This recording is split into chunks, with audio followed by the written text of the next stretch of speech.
Voltamos na semana mais uma vez para falar da palavra do Senhor, falar de tudo que o Senhor quer ministrar a nós. E hoje queremos tratar sobre o tema As Três Guerras. Se você está entrando agora, convide seu irmão, convide cada um deles para participar conosco. Mande links, dê um ok para eles dizendo, olha, vamos lá assistir a aula, porque nós queremos falar de um tema extremamente importante hoje, que são as três guerras relacionadas ao tema de Apocalipse, ok? Mas antes de começar, eu gostaria de convidar você para orar conosco. Pai, nós queremos colocar diante de Ti, Senhor, todas as nossas vontades. Tudo aquilo, Senhor, que o Senhor espera de nós. Ministra nesta hora, Senhor, porque sabemos que só o Teu querer, Senhor, pode fazer. Só a Tua palavra é viva, Senhor. Só a Tua direção é que nos constrange, que nos transforma. Por isso, nesse instante, vai guiando cada vida, Senhor, a esta aula, direcionando cada coração, Senhor, a este ministrar, e que Tu fales conosco nesta manhã. É o que nós te pedimos, debaixo da Tua autoridade, debaixo do Teu governo, debaixo do Teu poder, e principalmente, debaixo do grande nome de Jesus, nosso Salvador e Senhor. Nós Te louvamos porque cremos, Senhor, que Tu mais uma vez tem estado conosco. Amém. Amém, amados? Pastor, três guerras.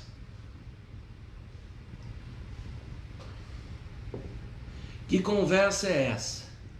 Lembrem-se que eu falei lá em algumas aulas atrás que alguns estudiosos entendiam que havia três guerras de Gog e Magog, ok? E que eu particularmente não gostava de chamar as três guerras de Gog e Magog. Por quê, pastor? Porque uma delas, a grande parte prefere chamar de Guerra do Armagedon, porque essa é a expressão que a Bíblia fala a esse respeito. Nós já trabalhamos bem a guerra de Gog e Magog. Vou hoje iniciar só tirando algumas dúvidas daqueles que me escreveram, mas quero trabalhar um pouco a diferença sobre essas guerras, a diferença do tempo, a diferença da finalidade, e dar algumas características dessas outras guerras que nós não trabalhamos. Como o seu pastor está falando, se você quer saber mais sobre Gog e Magog especificamente, eu te recomendo que você vá lá nas duas últimas aulas, ok? Agora, se você deseja saber também sobre essas diferenças, esteja conosco na aula de hoje, ok? E recomende a seus amigos essas aulas. Muito bem. Você que estava com a gente na semana passada, ou você que está chegando agora, como eu sempre faço, nós começamos a aula tirando algumas dúvidas. Na semana passada, eu tratei com os irmãos em um determinado momento sobre o povo judeu. E eu falei para vocês que a dispersão judaica, ela ocorreu para todo mundo. E eu naquela altura comentei com vocês que nós tínhamos judeus, por exemplo, sefaraditas. O que é judeus sefaraditas? São aqueles judeus que grande parte caminharam ali, falando numa linguagem muito simples, no sentido da Península Ibérica. Pastor, não faço nem ideia o que é essa tal Península Ibérica. Aquilo que nós conhecemos hoje como Portugal e Espanha, e mais alguns arredores, ok? Falei para vocês que haviam, por exemplo, os judeus askenazates, né? Askenazitas, muito bem. E daí comentei que havia outros grupos de judeus. E surgiu uma pergunta que é uma pergunta até de certa forma recorrente. Pastor, mas dá um pouco mais de luz sobre isso, porque eu não sei diferenciar o que é hebreu, o que é israelita e o que é judeu. Essa foi uma pergunta que me foi feita. E tirando aqueles que já aprenderam conosco, a minha pergunta é: você sabe a diferença entre hebreus, israelitas e judeus? Ou para você é tudo sinônimo? Vamos esclarecer um pouco, né? Primeiro, quando se fala em israelitas, a tradução do original nada mais é do que filhos de Israel. Então isso já vai te facilitar algum entendimento, ok? Mas vamos pegar, por exemplo, Gênesis 10, 21.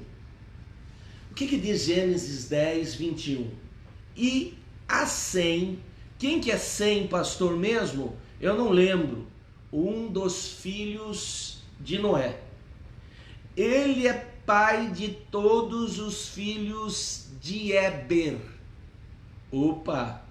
O irmão mais velho de Jafé. Ou seja, o irmão mais velho de Jafé é quem, pastor? Sem.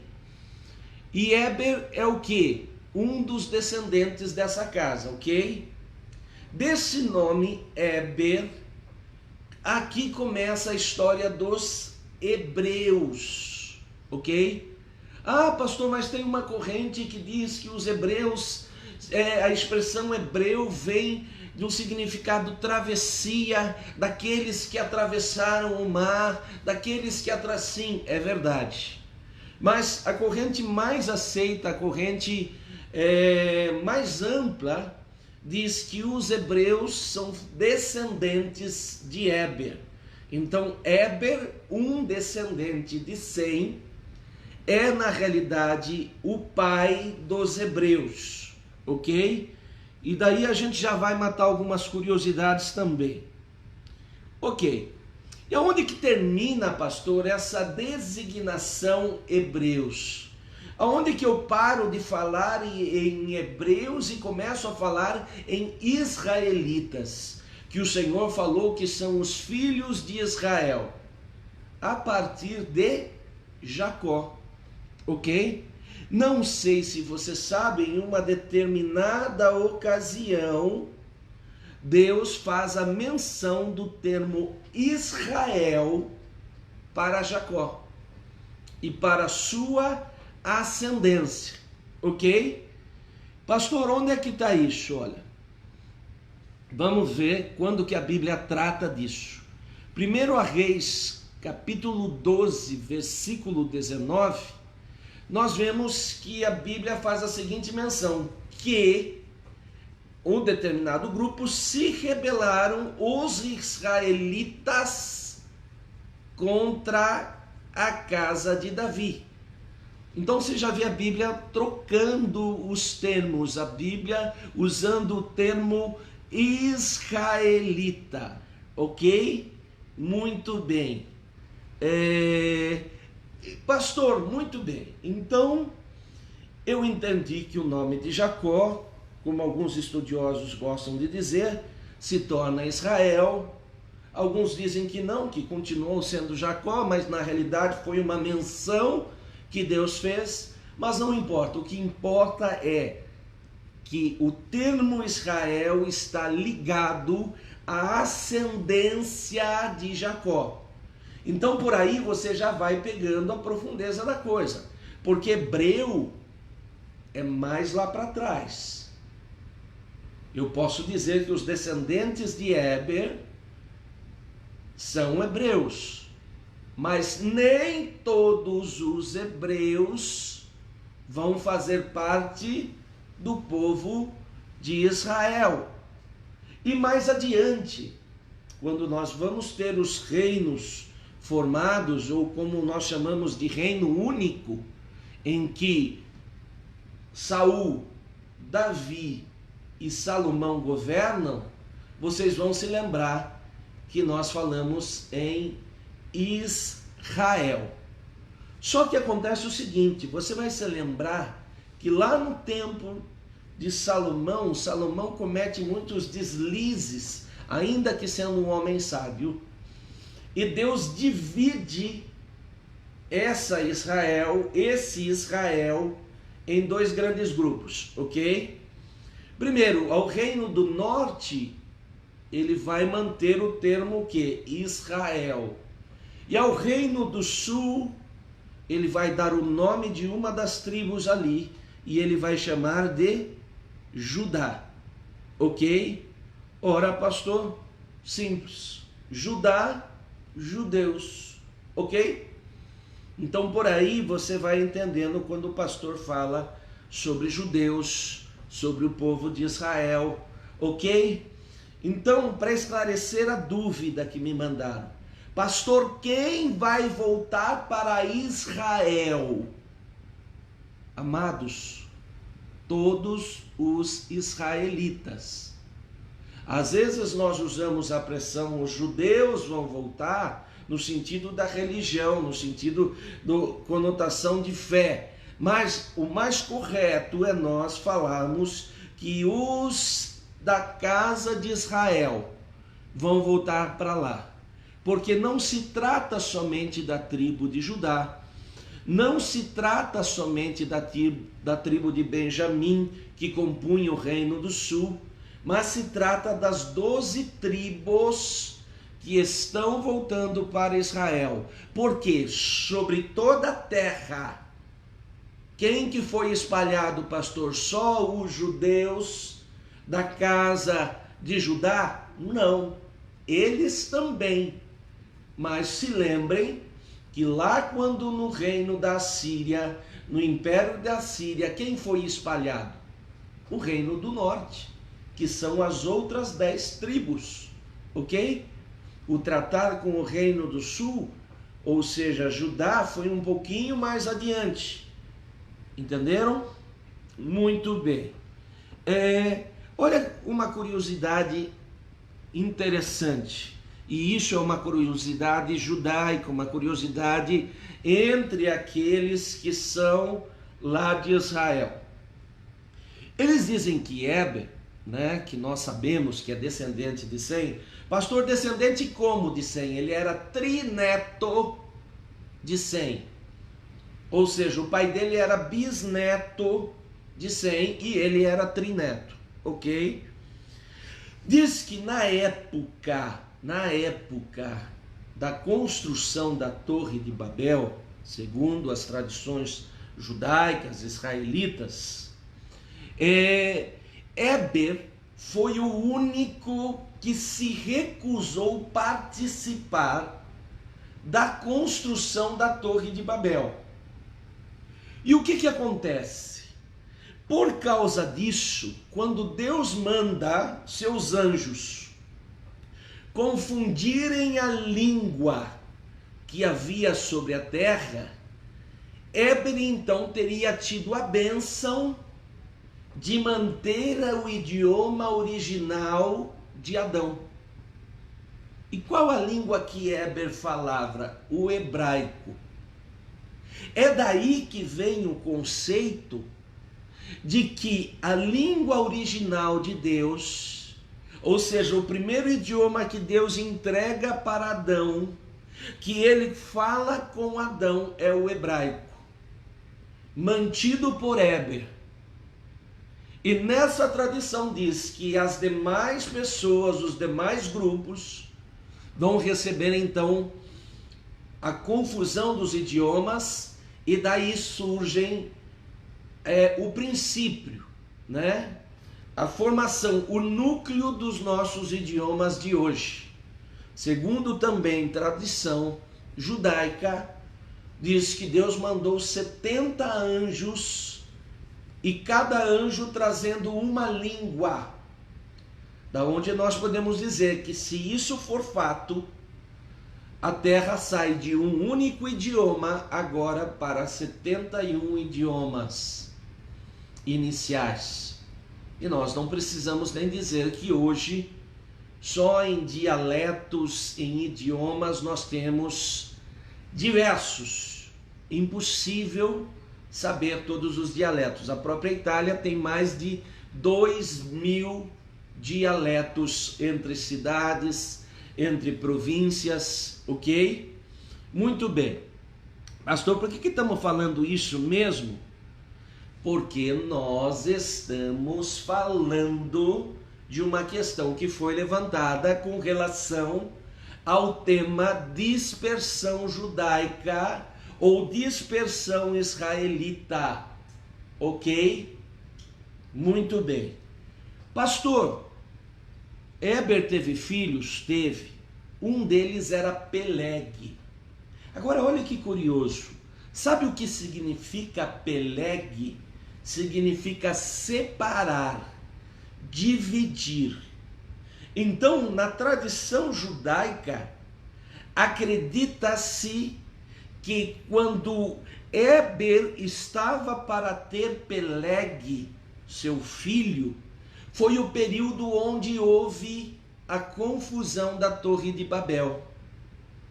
E daí ele dá o nome do filho, fazendo menção da separação que Deus fez daqueles povos e também da separação, do cuidado que Deus teve com Peleg, com Heber, mantendo sobre a boca de Heber o idioma original. Pastor, o senhor falou sobre tradição. Tem sentido isso? Tem lógica isso? Eu acredito que sim.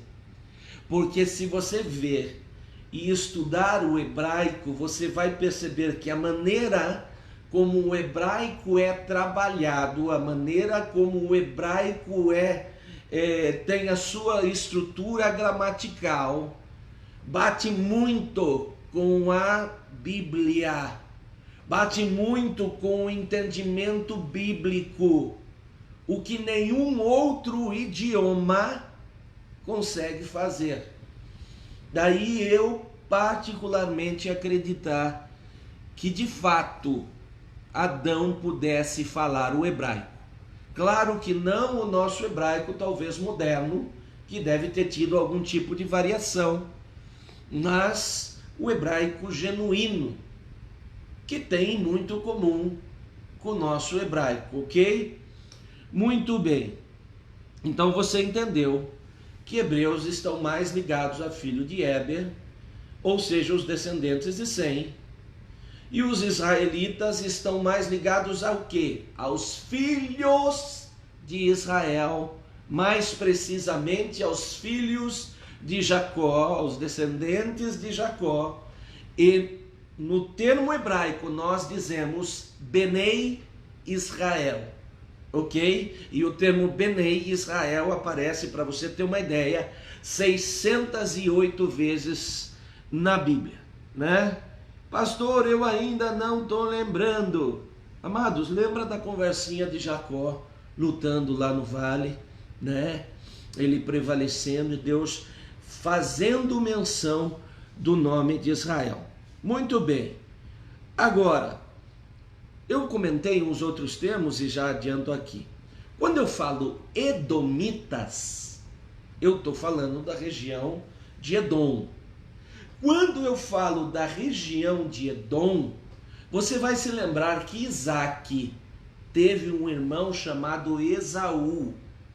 E Esaú gerou os edomitas e Jacó gerou os israelitas. Ok? Muito bem.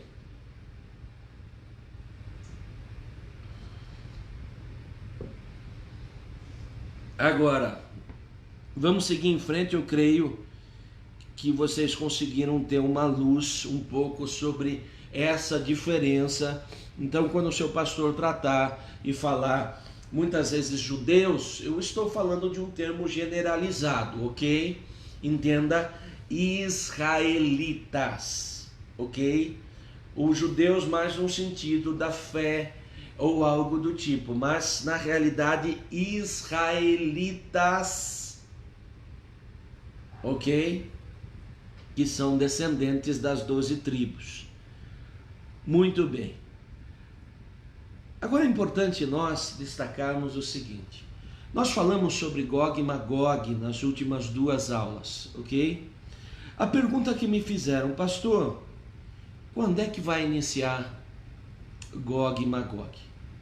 E aí há um conflito dentro das pessoas, porque alguns dizem assim, não, Gog e Magog é uma guerra única. E eles não dividem em 3 guerras, eles entendem que Ezequiel 38, Ezequiel 39, Apocalipse, tudo está falando da mesma guerra. Mas não tem lógica. Na modéstia à parte, não tem lógica. Por quê? Porque você vê que a descrição feita em Ezequiel 38 e 39 não é a mesma do texto, por exemplo, de Apocalipse, capítulo 20. Não se trata da mesma ordem, ainda que a Bíblia use também o termo Gog, Magog, ok? E é essas discussões que nós queremos colocar hoje para refinar e dar uma luz de uma maneira completa mesmo sobre essas questões. Muito bem. Pastor, o senhor falou que fora essas 2 guerras, ou seja, da Gog e Magog de Ezequiel 38 e 39, da Gog e Magog de Apocalipse 20, ainda tinha uma outra guerra que muitos gostavam de chamar de Gog e Magog, mas que o Senhor disse que se trataria de Armagedon. Ok? Tá, muito bem. Então, 3 momentos, ou 3 guerras. Gog e Magog, de Ezequiel 38 e 39, o Armagedon e uma guerra final, chamada também, intitulada como Gog e Magog, ou onde esse povo se levanta, e elas ocorrem em períodos diferentes, tá? Tem pessoas, e você vai ouvir isso aí fora, que dizem não, que Deus vai levantar a igreja, subir com a igreja, e nós não vamos visualizar guerra nenhuma, pelo menos a igreja que sobe, ok? Eu particularmente não sou adepto dessa versão. Eu acredito que a igreja passa por algum momento de Gog e Magog, de Ezequiel 38 e 39. Ou seja, que essa guerra ela tem grande chance de se iniciar antes da igreja subir.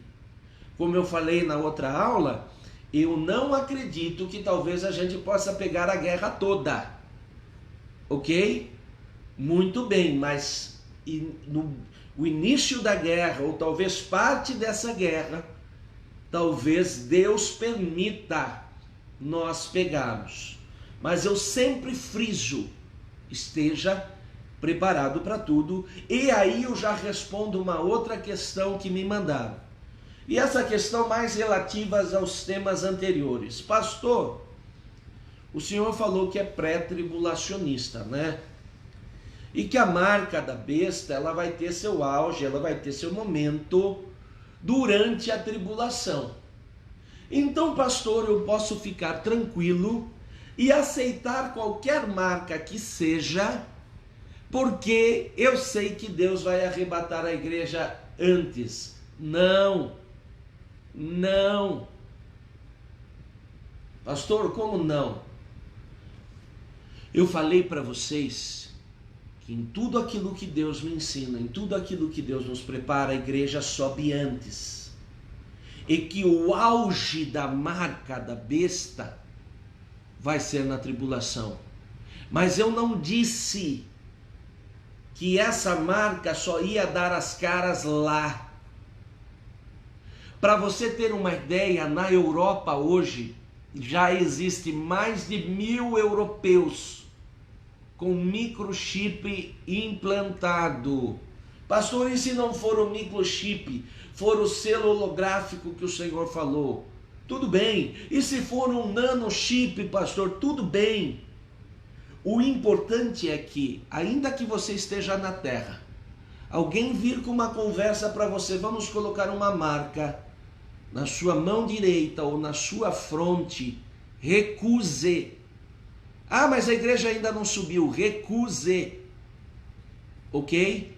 E por que eu estou frisando isso? Porque tem pastores muito conhecidos no Brasil que dizem assim, não, é só uma tecnologia, pode colocar à vontade, a igreja sobe antes. E estou falando que é pastor de peso, tá? E acho muito arriscado um pastor vir a público e falar isso. Porque de repente o inimigo começa a lançar as marcas agora para tornar elas obrigatórias depois. Mas quem garante que não vai ter uma empresa, principalmente na Europa, como eu tenho ouvido falar?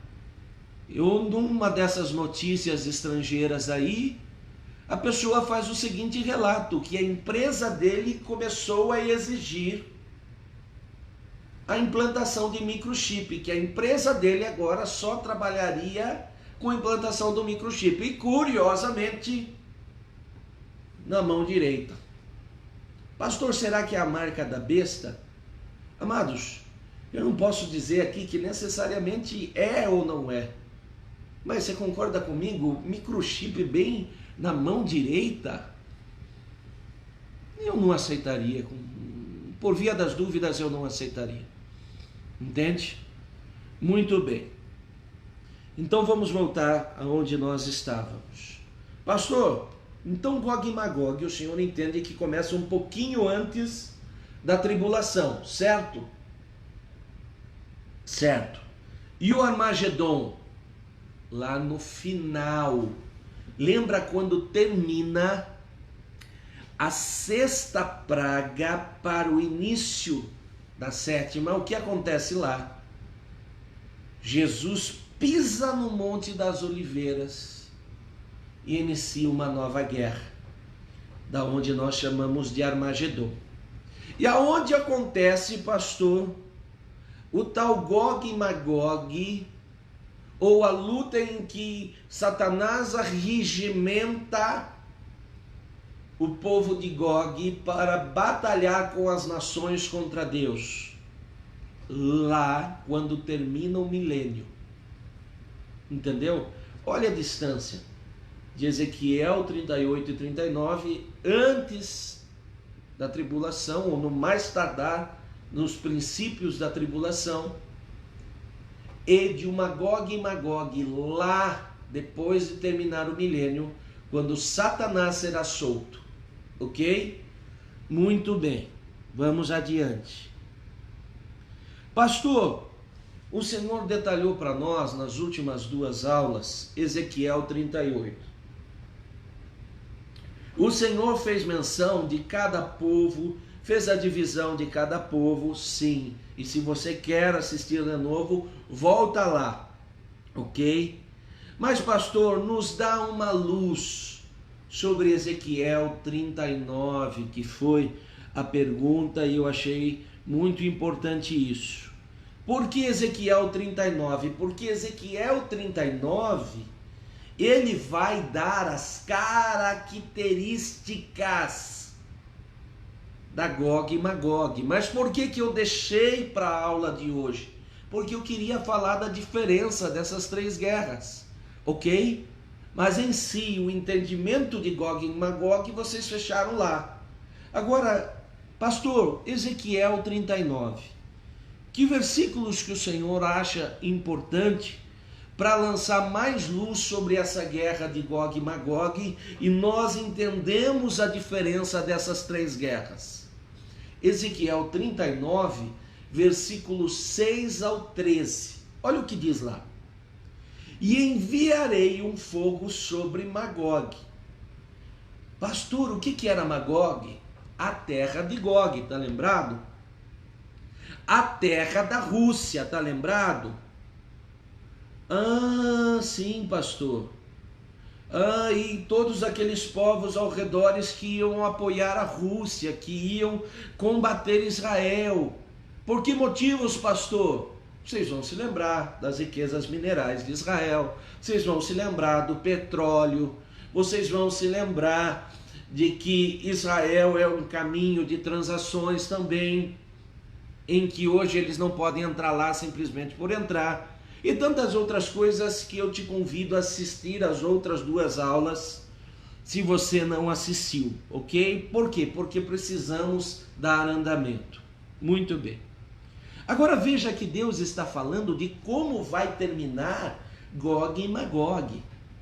E farei conhecido o meu santo nome no meio do povo de Israel. Opa, para aí. Observa que Deus está dizendo o propósito dessa guerra, além daqueles de punir aqueles países como Rússia, Alemanha e tantos outros que em algum momento da história foram contra Israel.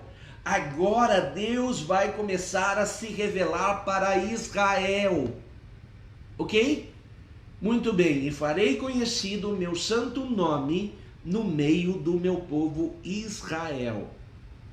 E nunca mais deixarei profanar o meu santo nome. E agora vem o segundo propósito que nós trabalhamos muito na semana passada, do porquê Deus permitir a guerra de Gog e Magog. E o primeiro é que Israel conheça ele.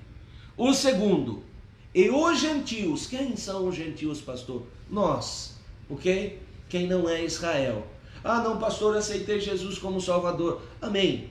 Eu estou falando no termo geral, ok? Quem não é de Israel, no termo geral, é gentio. E os gentios saberão que eu sou o Senhor, o Santo de Israel. Ou seja, sabe aquele levante de Deus contra aqueles determinados países que nós citamos na semana passada? Então Deus tem um propósito nisso. Primeiro, que Israel o conheça. Segundo, que os gentios saibam que Ele é o Deus de Israel. Que os gentios saibam que não existe um Deus senão o Senhor de Israel. E também, consequentemente, o Senhor de nós cristãos. E eis que vem se cumprirá, diz o Senhor Deus. Este é o dia que eu tenho falado. Ou seja, já resolvo uma outra questão que me perguntaram. Mas pastor, é certo que vai haver a guerra? Amados, aqui não é tipo, se todo mundo ficar bonzinho agora não vai ter. Não, este dia vai se cumprir, não é o pastor que está dizendo, Ezequiel 39. E os habitantes da cidade de Israel, olha só, sairão e acenderão o fogo e queimarão as armas, os escudos e as rodelas com os arcos e com as flechas e os bastões de mão, e com as lanças, e acenderão fogos com elas por 7 anos. É claro que Ezequiel está utilizando uma linguagem que ele conhecia no tempo dele, né? Não tinha como ele usar expressões de guerra comuns ao nosso tempo. Mas ele vai dar uma dica, e acenderão fogo com elas por 7 anos. Então, pastor, quanto tempo de guerra? 7 anos, ok? Opa, que é isso? É daí, amados, que eu entendo que essa guerra ela não pode começar só na tribulação. Alguns dizem assim, não, mas é certo, porque se for 7 anos, ela vai ocupar toda a tribulação. Eu já entendo diferente, eu entendo que ela precisa começar um pouco antes, exatamente porque a tribulação tem 7 anos, entende? Ou seja, essa guerra, ela vai ocorrer um pouco antes e ao findar dela, possivelmente logo num pouco de tempo depois, se emende Armagedon, ok?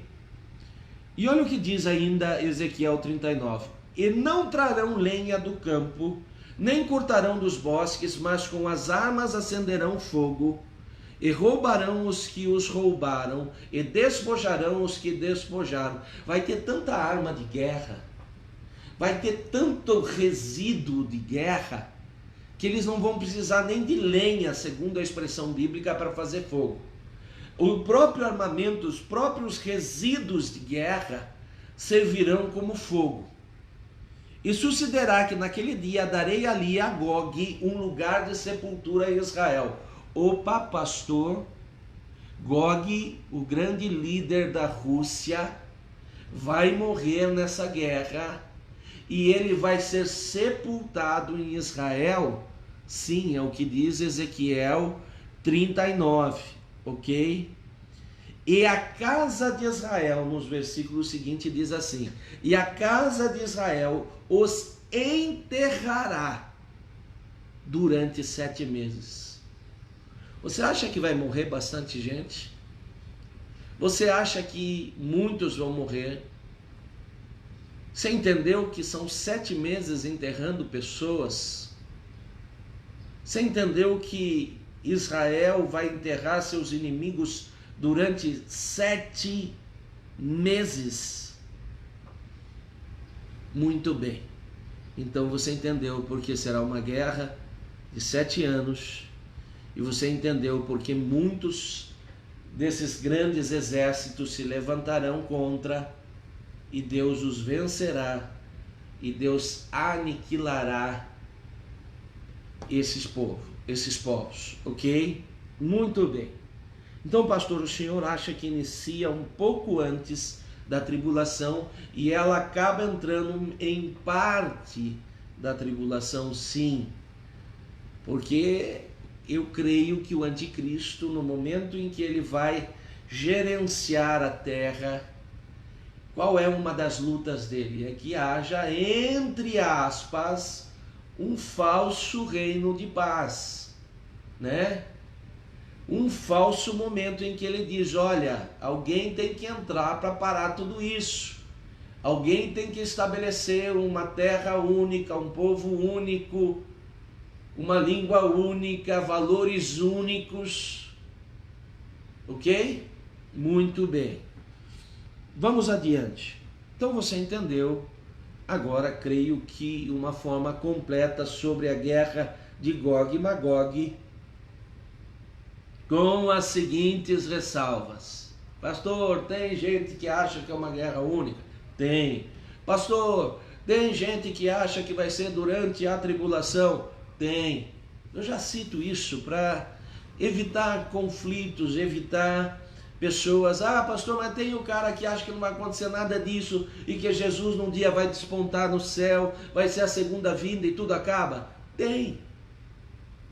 Eu estou falando aquilo que eu tenho recebido de Deus nesse tempo, as direções que Deus tem me guiado, como não só eu, mas 90 e pouco % de toda a igreja do Senhor, ok? Muito bem, mas quero convidar você a pegar agora Apocalipse 27 e 8. Pastor, mas não vamos falar sobre o Armagedon? Segura um momento, nós já tocamos nesse assunto, ok? Apocalipse 20, 7 e 8. E acabando-se os 1000 anos, Satanás será solto da prisão e sairá enganar as nações. Pastor, quando é que acaba os 1000 anos? Amados, simples. Lembra da conversa do milênio? Ah, pastor, eu não participei. Vai lá nas aulas, seja no meu canal, Pastor Eric Bacelli, seja no próprio canal do Chama, se você tem acesso ao Facebook, e assiste às aulas que estão dispostas lá, ok? Então, pastor, olha só, e acabando-se os 1000 anos, Deus está dizendo quando vai acontecer essa segunda guerra de Gog e Magog, Satanás será solto da sua prisão e sairá enganar as nações. que estão sobre os 4 cantos da terra.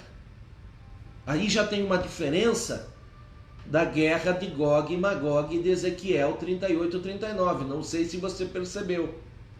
Lá eu vou citar, por exemplo, a Rússia. Lá eu vou citar Israel. Lá eu vou citar, por exemplo, a Turquia. Vou citar algumas regiões da Líbia ali, o norte da África. Vocês se lembram? Assistam na outra aula. Mas agora perceba, essa Gog e Magog de Apocalipse 20 fala de todas as nações sobre todos os cantos da terra. E daí ela vai usar a seguinte expressão: Gog e Magog, cujo número é como a areia do mar, para se ajuntar para a batalha. É por isso que essa guerra aqui também é costumeiramente usada a expressão Gog e Magog, porque Apocalipse volta a citar esse termo. E daí eu quero um esclarecimento para a vida de vocês. Daí eu quero um entendimento para a vida de vocês. Pastor, qual é o entendimento? Que entenda que quando entrar na tribulação, o seu pastor falou que dos povos restantes vão morrer 2/3 da terra. E esse remanescente vai entrar no milênio, e entrando no milênio eles vão ter 1000 anos de paz, mas tem uma característica: serão regidos com o braço de ferro do Senhor Jesus. Durante o milênio não vão ousar se levantar contra o Senhor, até porque vão ver que ainda que Deus regendo com braço de ferro, eles vão ver as coisas fluindo, vão ver bênçãos, mas logo após Satanás ser solto, Deus vai revelar o que está no coração de alguns desses homens. E infelizmente, não é meia dúzia não. A Bíblia diz que Satanás vai arregimentar milhares de pessoas como o número da areia do mar. Mas espera aí, pastor. Morreu 2/3 da humanidade.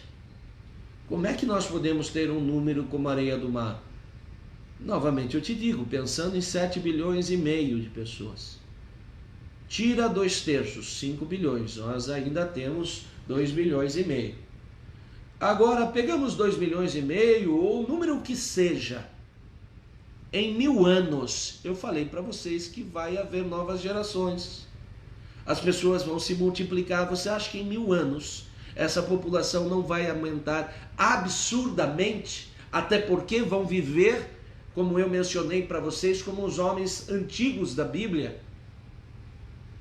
Muito bem, só que a Bíblia diz que a grande parte deles, infelizmente, não vão se dobrar ao Senhor. Olhe aonde chega a loucura. Você ter 1000 anos de reino de paz, você ver o próprio Jesus governando, ainda que com autoridade, ainda com que de certa forma braço de ferro, ainda vai ter gente que não vai querer, que vai dizer: ah, tudo bem, mas agora eu quero se levantar em guerra. E essa guerra vai se chamar Gog e Magog também, mas não é a Gog e Magog de Ezequiel, ok? Muito bem, vamos adiante.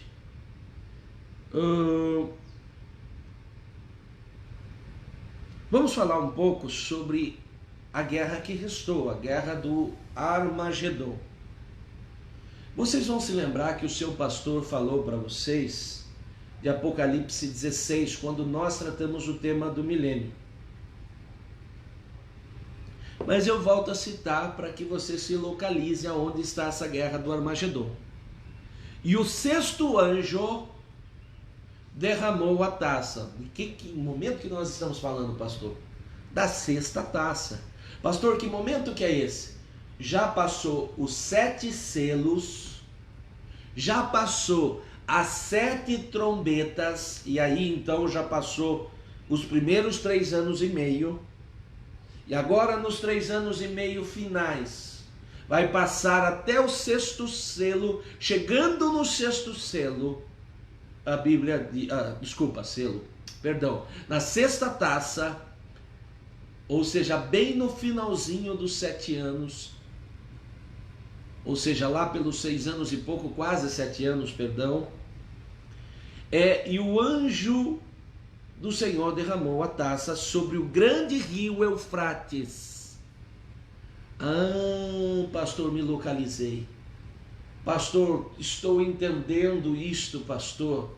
Em nome de Jesus, Senhor. Eu estou entendendo isso, pastor. O Senhor tinha falado que havia um grande rio Eufrates e ele ia secar. Acabei de lembrar. E que por isso os reis do Oriente, olha a diferença. Aonde era Armagedon? Vocês lembram? Armagedon, perdão. Aonde era Gog e Magog inicialmente? Os reinos do norte desceriam. Agora, onde vem do Armagedon? Os reinos do Oriente, ou seja, do leste. E vão atravessar o quê? A seco o caminho do rio Eufrates. Ok? Muito bem. Olha o que diz. E a boca do dragão, e da boca da besta, e da boca do falso profeta, vi sair 3 espíritos imundos, semelhantes a rã, porque são espíritos de demônio que fazem prodígios. E aqui uma outra grande diferença nessa guerra do Armagedon. Nós vemos a ação satânica clara sobre a besta, sobre o falso profeta. Nós vemos a ação desses 3 espíritos imundos. Se você acha que Satanás estava direcionando a vida lá do rei de Gog em Ezequiel 38, 39, observa que agora no Armagedon o próprio Satanás arregimenta essa guerra.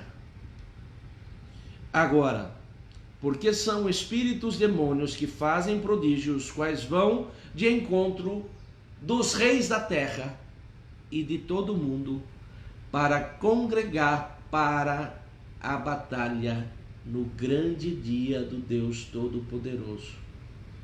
Eis que venho como ladrão, bem-aventurado aquele que vigia e guarda as suas roupas.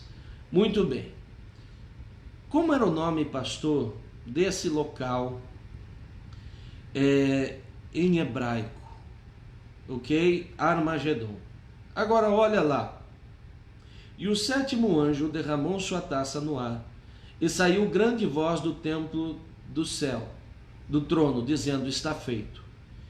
E houve vozes e trovões e relâmpagos, e houve um grande terremoto, como nunca houve, desde que há homens na terra. Tal foi este grande terremoto, e a grande cidade fendeu-se em 3 partes. Lembra dessa característica de Armagedon? Que o Senhor Jesus pisaria nos montes da Oliveira. E como nós veríamos isso aqui na terra? Eles, havendo as fendas sobre a terra, a grande cidade Jerusalém se dividindo em 3. Ok? Muito bem. Agora quero falar algumas curiosidades para você sobre essa guerra do Armagedon. Você sabia que as pessoas sempre nos colocam assim: pastor, a guerra de Armagedon, ela vai começar ali então, na região, né, do Armagedon. Só que entenda que não é um ponto único. Apesar da Bíblia citar certos pontos, não é só um local único. Ela vai ter um circuito, ok? E a Bíblia vai descrever esse circuito do Armagedon. Irá desde as fronteiras de Edom. Onde fica Edom, pastor? No sul. Então imagine Israel aqui. Edom fica bem aqui embaixo. Até o Monte Sirion. Pastor, traduz esse Monte Sirion. Monte Hermon. Onde fica o Monte Hermon, pastor? Lá no extremo norte. Então trace uma linha do sul até o extremo norte.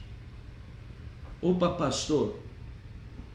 Então nós temos, bem dizer, uma reta de sul até o norte? Sim. Para por aí, pastor? Não. Perceba que eu pus um mapinha lá, não sei se vai dar para vocês verem, mas olha essa linha preta. Nós temos aqui Edom, e ela vai correr até o monte de Hermon, lá em cima, lá no final. Muito bem. Mas pastor, a Bíblia só fala desses locais? Não, a Bíblia fala de uma cidade portuária chamada de Haifa. E ela vai também ter esse momento da guerra, ela fica muito próxima ali de Megido. Ela vai cruzar o vale de Jezreel e vai tender seguindo até o território da Jordânia. Da onde que nós vamos encontrar o seguinte, mais uma linha, tá vendo? Então aqui, ó, está Haifa, ok? E aqui ela vai vir nessa linha até aqui a região de Decápolis, ou como nós conhecemos hoje, atual Jordânia. Você já está fazendo o seguinte raciocínio. Pastor, há uma linha dessa guerra do Armagedon que ela vem do sul para o norte. E há uma linha dessa guerra do Armagedon que ela vem do oeste para o leste. O que vai dar isso, pastor? Olha lá. Infelizmente a minha televisão ela não tem a capacidade, mas esse mapa ele é um pouco mais para baixo aqui, ele desce um pouco mais para baixo. Mas entenda que o que formou ali foi uma cruz. Ou seja, olha que interessante, essa guerra de Armagedon, os circuitos aonde ela vai ocorrer, vai formar no final uma cruz, simbolizando o que? O sacrifício de Cristo, simbolizando o que? A ação de Cristo, simbolizando o que, pastor? Que o povo de Israel vai começar a entender quem Cristo é, ok? Posso pôr até um outro mapa aqui para vocês. Olha lá, no Vale do Megido, lá em cima, lá perto da cidade de Haifa, que o pastor falou. Aqui para baixo, perto do Mar Morto, nós temos o Vale de Josafá. Aqui nós temos outra cidade citada pela Bíblia, Bosra, que fica bem ao sul, ok? E se nós pegarmos todas essas cidades, você vai chegar então ao desenho de uma cruz. Pastor, da onde o senhor tirou isso? O senhor está inventando isso? Não. Primeiro que eu já ensinei para vocês que o Vale de Josafá é conhecido também como Planície de Esdraleon, ok? E ele fica bem próximo ali a Jerusalém. Mas vamos entender isso. Joel 3, 11 e 12. Apressai-vos e vinde todas as nações em redor e ajuntai-vos. Ó Yahvé, faz descer para lá os teus guerreiros. Despertai-vos, ó nações, e avançai para o vale de Josafá. Não sou eu que estou dizendo. A Bíblia usa essa expressão. pois ali me assentarei para julgar todos os povos vizinhos. Vizinhos de quem, pastor? De Israel, mais precisamente de Jerusalém. Lancei a foice para a colheita e ela está pronta para a ceifa. Ceifa de quem, pastor? Do povo inimigo de Israel, ok?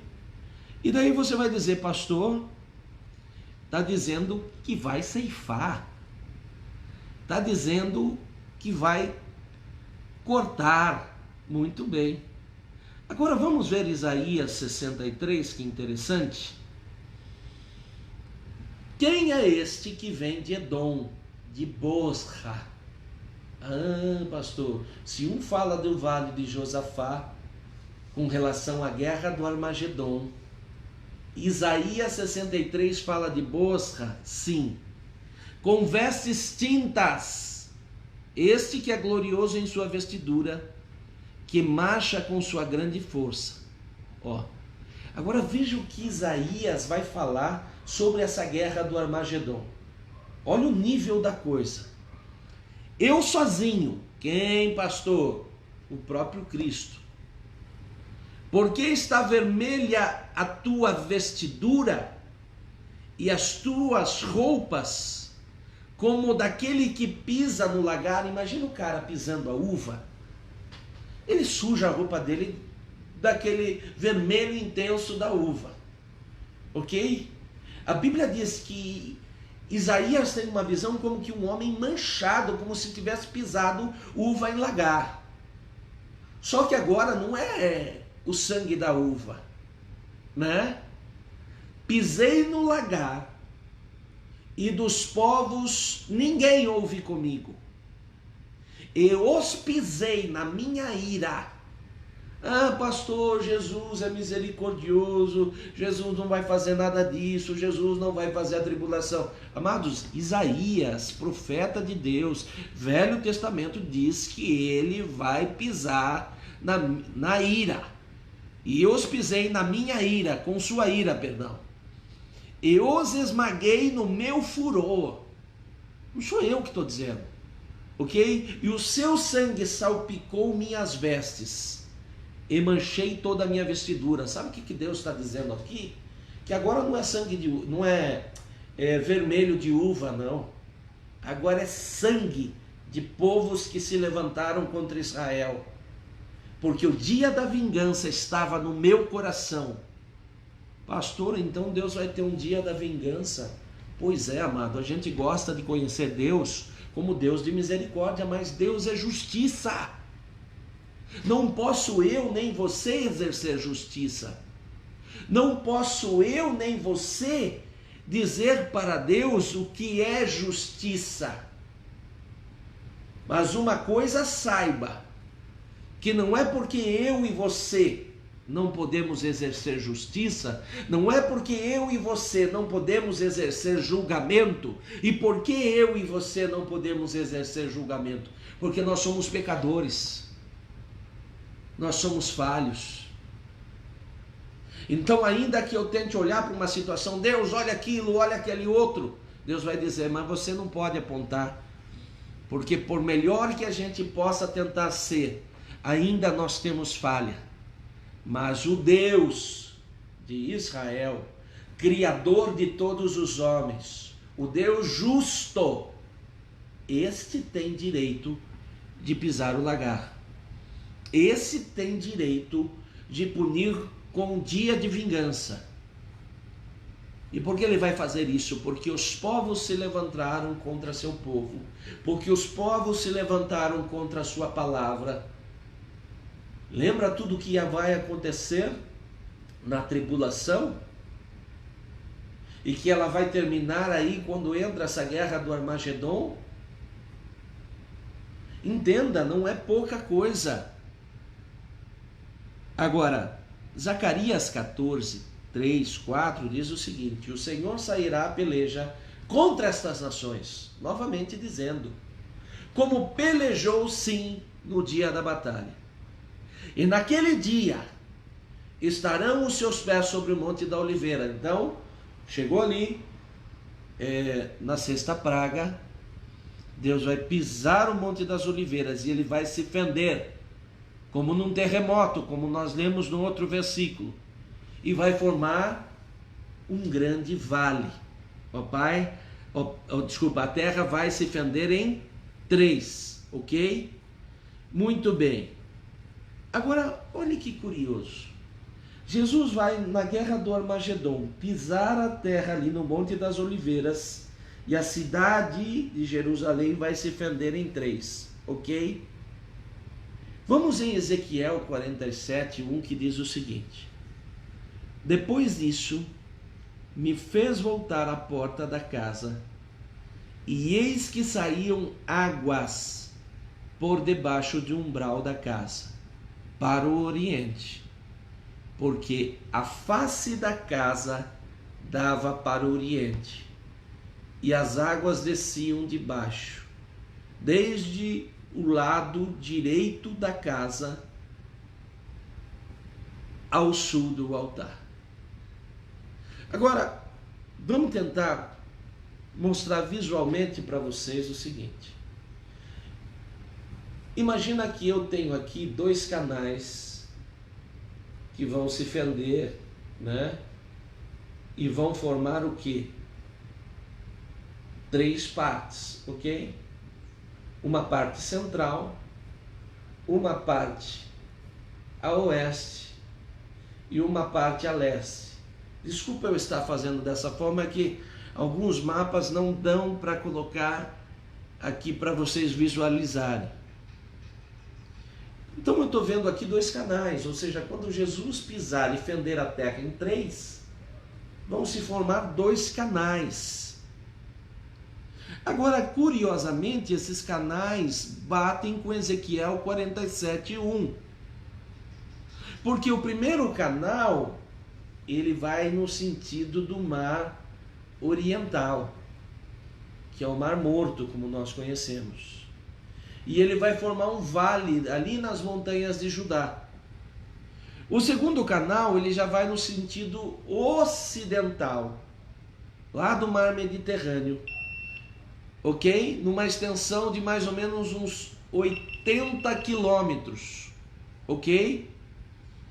Esses 2 canais, para que eles vão servir? Ou seja, quando Deus pisar a terra e fendê-la em 3, eles vão fertilizar toda a terra de Israel.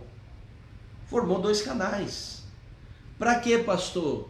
Para o tempo do milênio. Olha a inteligência de Deus. Olha a sabedoria de Deus, porque ao mesmo tempo que ele pisa na terra, você devia talvez perguntar, ou se não perguntou hoje, você poderia fazer essa pergunta: pastor, mas por que Jesus vai pisar a terra e fendê-la em 3? Por que ele não só pisa a terra? Por que ele não só faz a guerra? Ou se tiver um terremoto, por que não divide a terra em 10, 15, ou uma parte única, ou 2 partes únicas? Por que em 3? Por causa que Deus vai formar esses 2 canais, e esses 2 canais vão irrigar Israel. Mas pastor, espera aí. Durante a tribulação, toda a terra vai ser, bem dizer, por inteira destruída. Jesus pisa e no Armagedon há um terremoto e mais destruição e mais guerra. Mas Deus já começa a preparar o caminho para a entrada do milênio, onde ele vai restituir a terra. Ele vai dar à terra opção de ser fertilizada novamente, de ter seu plantio, de ter suas coisas, e tudo começa em Israel. Pois é. Então veja que na Bíblia não tem nada por acaso. Não tem nada que está jogado lá à toa. Se você pensar, quando nós falamos, por exemplo, sobre o milênio, e nós vemos lá as características do milênio, nós vamos pegar os capítulos 40 a 48 de Ezequiel, ok? Então, se a gente quer saber um pouco mais sobre isso, como nós falamos nas outras aulas, nós começamos no capítulo 40 e vamos até o 48 de Ezequiel. Você que é atento já percebeu o seguinte: pastor, me localizei. Porque o Senhor falou de uma guerra de Gog e Magog, certo? Que está no capítulo 38, 39. Logo depois dele, vem esse período da tribulação, que talvez a guerra de Gog e Magog pegue em um determinado tempo. Logo depois vem o Armagedon. E logo depois vem o milênio, ou seja, as sequências dos capítulos de Ezequiel. E se eu estou no 38 e no 39, a sequência é do 40 ao 48, por exemplo. E no capítulo 40, versículo 44, ela fala sobre um caminho do norte. No capítulo 40, no versículo 45, ela fala sobre um caminho do sul. No capítulo 42, versículo 12, ela fala de um caminho no oriente, ou seja, a leste. E no capítulo 41, versículo 12, fala de um caminho do ocidente, ou seja, oeste. Você que é ligado, já percebeu, pastor, entendi. Norte e sul, leste e oeste. Novamente uma cruz. Pois é, olhe como Deus faz lembrar sempre o sacrifício dele, seja na tribulação, seja antes da tribulação, seja no milênio, seja depois do milênio. A cruz vai estar em todos os lugares, ok? Muito bem. Agora, olha que interessante. Se você pensar, por exemplo, até no ministério de Jesus, onde é que ele começa o ministério dele? No sul. Ele fica lá 8 meses aproximadamente na Judéia. Onde é que ele vai no segundo momento do ministério dele? Na Galileia. Ali ele fica na região de Cafarnaum e cidades ao redor, de 2 a quase 3 anos, ok? E na terceira parte, ele vai para a Pérea, região a leste. Percebe, ó? Sul, norte, leste. E ele vai indo e fazendo a sequência da cruz. Consegue perceber isso? Agora, para quem me perguntou, e agora eu quero responder, pastor, mas será que no milênio, pastor, será que no milênio ainda vai se levantar gente contrária a ele? Amado, Apocalipse 19, versículo 11 ao 16, diz: eis que vi o céu aberto, eis um cavalo branco, e o que estava sentado nele se chama Fiel e Verdadeiro. Agora não estamos falando daquele cavalo branco do anticristo, ok? Agora é o cavalo branco de Jesus. E os seus olhos eram como chama de fogo, e sobre sua cabeça havia muitos diademas, e tinha um nome escrito que ninguém sabia senão ele mesmo. Ou seja, Jesus tem um nome que nenhum de nós sabe até hoje. Jesus tem uma característica que só ele sabe, e que o profeta João, o evangelista João, vai descrever lá em Apocalipse 19. E seguiam os exércitos no céu, em cavalos brancos. Quem é esse exército, pastor? Quem você acha? A igreja arrebatada. Os santos que morreram antes da volta dele, ok? Os santos que viviam na terra quando da sua volta, agora, da sua volta não, desculpa, do arrebatamento, Ok? Agora, olha o versículo seguinte. E da sua boca saía uma aguda espada para ferir as nações. Opa!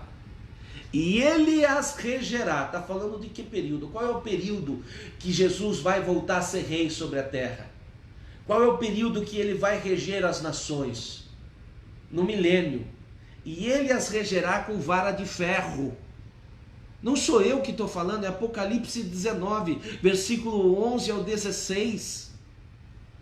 E eu sei que isso causa um conflito, porque às vezes a gente diz assim, não, mas pastor, no milênio, veja, se Jesus vai gerenciar, se vai ter paz, se Satanás está preso, como que eu posso entender que mesmo assim vai ter pessoa ruim, que depois dos 1000 anos vai abraçar a causa de Satanás? Amados, só olhar a sua vida hoje, o seu redor hoje, é todo mundo que quer fazer o bem? É todo mundo que torce para o bem? São todos os juízes ou desembargadores ou quem quer que seja que fala através do bem? Nem sempre. Nem sempre. Ah, mas como que alguém pode agir dessa forma? Não, são seres humanos. Ah, mas no milênio, pastor, as pessoas vão viver tanto tempo, as pessoas vão fazer isso, vão fazer aquele outro, Jesus vai reger. Mas a dica está aqui, ó. Vai reger com vara de ferro. E a Bíblia diz que esses que vão ser regidos, não é os arrebatados, não. Que os arrebatados vão reinar com ele. Agora, se vão reinar com ele, eles vão reger quem? O remanescente. Quem é o remanescente? Amados, sabe a turminha do Gog e Magog que sobraram? Sabe a turminha dos gentios que sobraram? E que entraram no milênio na misericórdia de Deus por ser um remanescente. Tiveram a chance de ver Jesus tratá-los. Tiveram a chance de ver as características de Jesus. Agora, no final, Satanás é solto e eles falam, é a nossa oportunidade. Agora nós vamos se unir, vamos ser fortes e vamos derrotar Jesus Cristo. Só que Jesus Cristo agora já se apresentou para eles. Agora não é só o Jesus que você crê pela fé, agora eles viram visualmente. Agora eles tiveram a chance de ver um reinado de Jesus. E agora não há mais chance para nada. Satanás já foi condenado lá no final da guerra do Armagedon. E agora o povo que se levantar contra ele, e infelizmente a Bíblia diz, nações sobre toda a terra, infelizmente, multidões como areia do mar, a Bíblia diz, vão se levantar nessa guerra final de Gog e Magog, que não é o Gog e Magog de Ezequiel 38, 39. E nesse momento, o próprio Deus, através de Jesus, os vencerá. Com um assopro, os vencerá. Ah, quanto tempo vai demorar isso, pastor? A Bíblia não dá esses detalhes. Eu creio que não vai ser uma guerra por muitos dias. Eu creio que vai ser uma guerra em que Jesus simplesmente, talvez dizendo, olha, aqui é meu último sopro de justiça sobre esses iníquos, soprará e se findará todo o restante dessa guerra. Ok? Muito bem. Pastor, o senhor estava falando lá sobre essas guerras, vai morrer muita gente nessas guerras, amado. Apocalipse 14, 20.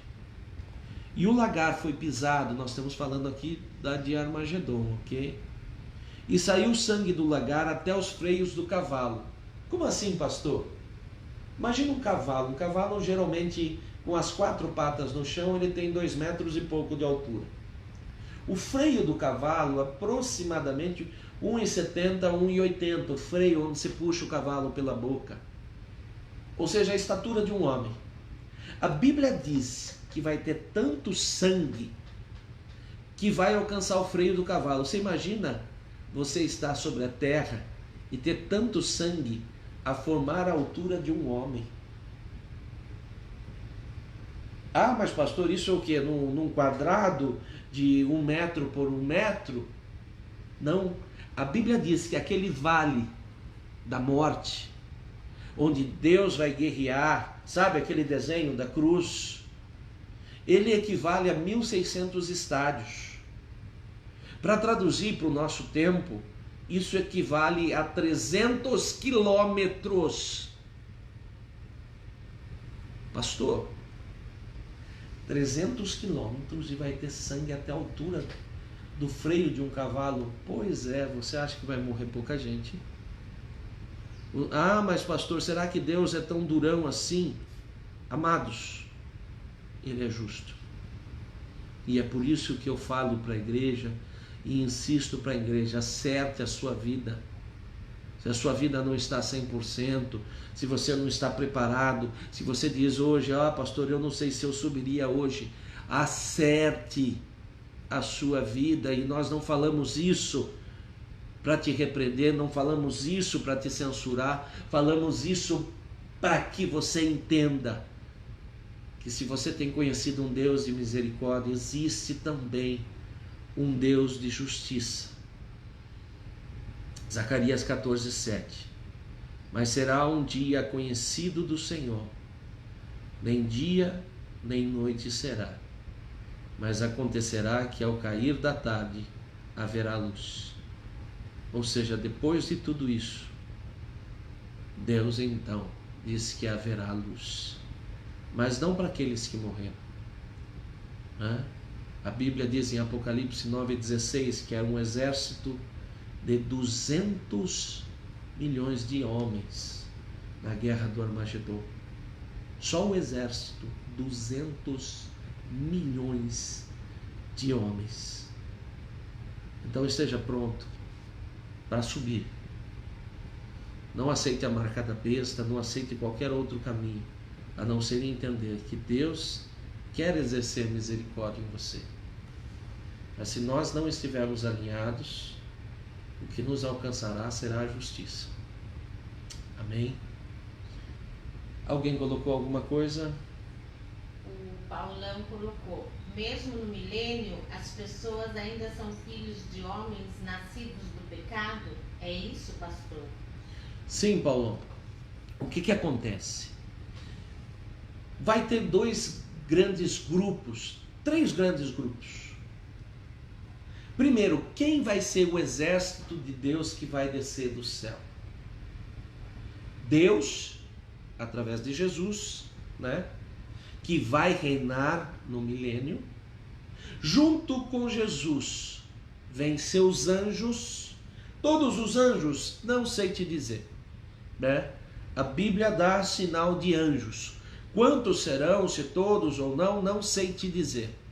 Ok? Mas a Bíblia diz, e nos deixa claro, que também virão quem? A sua igreja. Que igreja que é essa? Os santos do Velho Testamento, os santos do Novo Testamento, eu e você e mais quem for arrebatado enquanto vivo. Só que Jesus, os anjos do Senhor, os santos que somos nós, seja do Velho Testamento quanto do Novo, ou seja aqueles que ressuscitaram, ou aqueles que ainda estavam vivos sobre a terra e foram arrebatados, nós vamos governar no milênio. Mas governar quem, pastor?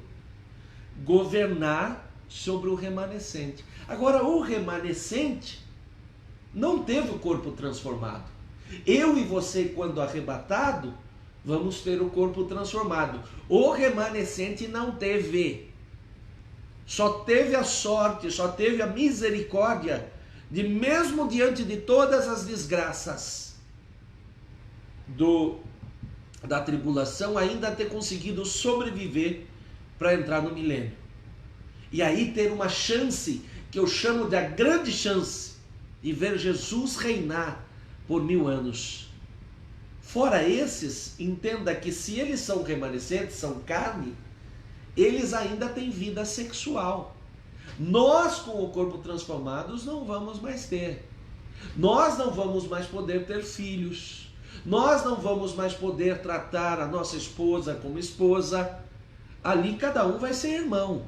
Mas os que estiverem sobre a terra ainda têm vida conjugal, ainda têm relacionamento, ainda vão gerar gerações. Ou seja, tantos esses que vieram da tribulação, quanto os que foram gerados por esses, são homens carnais, homens com tendência ao pecado. Ah, mas não vai ter ação de Satanás, é verdade. 1000 anos sem Satanás. Mas a Bíblia nos mostra que muitas vezes, da onde flui o pecado, da onde flui um coração pervertido? De dentro de nós mesmos. Pastor, prova isso. Satanás estava no céu. Tinha 9 pedras preciosas, das 12 que Deus relata. Era uma das maiores hierarquias do céu. Derrubou 1/3 dos anjos do céu. E a Bíblia diz que o seu coração se perverteu. O seu coração foi encontrado em iniquidade. Se aquele que estava no céu foi encontrado em iniquidade, lembre-se que o homem que entrou no milênio, ele carrega a semente de Adão. Ele carrega o pecado de Adão dentro dele, mas ele está no milênio. Ele não está sendo alcançado por Satanás, porque Satanás está preso, mas ele carrega a semente do mal. E Jesus vai reinar como nós vemos em Apocalipse 19, com vara de ferro. Não vai ter, digamos assim, o povo Nutella, entendeu? De chegar assim, não, Jesus, eu quero fazer desse jeito, e começar a bater boca com Jesus. Não, vai ser assim. E as pessoas vão ter que fazer. Eles ali vão aceitar reino de paz, reino de momento. Satanás é solto. Eles falam, agora é a nossa chance. A Bíblia diz que nações se levantarão para guerrear contra Jesus. Amém? Alguém colocou mais alguma coisa? Amém, amados? Eu creio que ficou bem claro. Se você falar, pastor, eu ainda estou com algumas dúvidas, nos escrevam. Ah, pastor, faltou só eu ouvir de novo a aula. Não tem problema, a aula vai estar disposta no canal do Chama. Ah, pastor, eu tenho um amigo que gosta de assistir, mas não tem Facebook. Vai lá no canal do pastor Batielli, está lá. Não falta opções, não falta possibilidades. Assista novamente. Entenda que são 3 momentos, 3 guerras. Ezequiel 38, 39, que começam um pouco antes da tribulação, no nosso modo de entender, que pode até avançar em algum momento sobre a tribulação. A Bíblia não deixa claro até que momento vai essa guerra.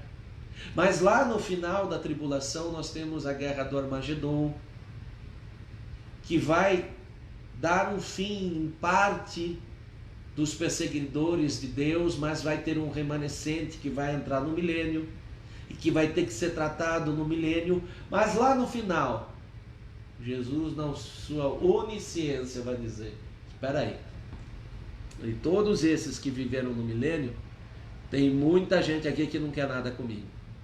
Só me obedeceu porque era vara de ferro.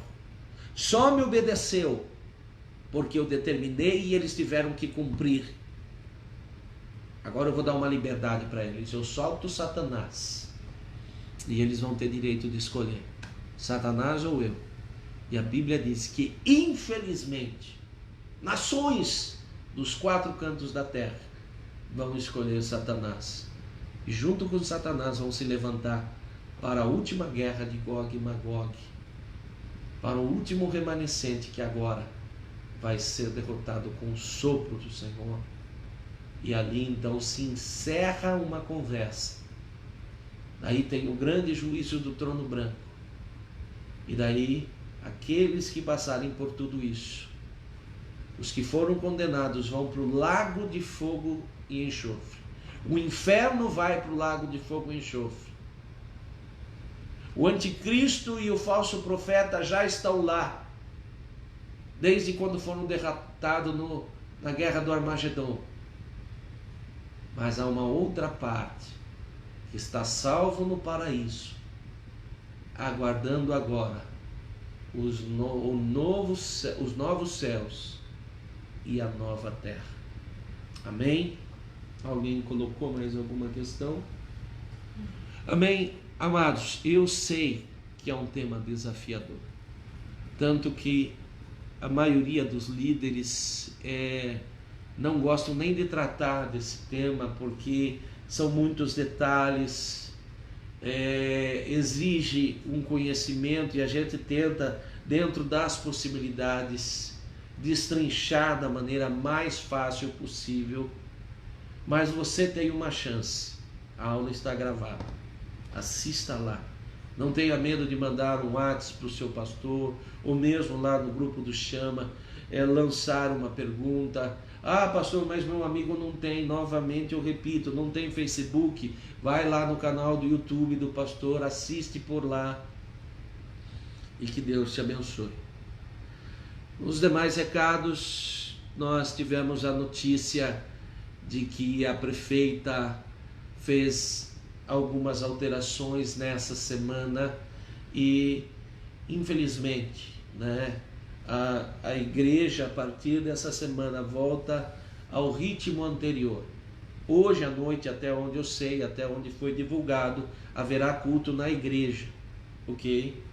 Os demais dias, terças e quinta, ou a não ser que o pastor mude alguma coisa, continuam no online. Não deixe de participar. E conforme for, o pastor Alexandre, o pastor Alves, vai direcionando vocês. Mas não falta oportunidade. Culto online na terça-feira às 8 horas.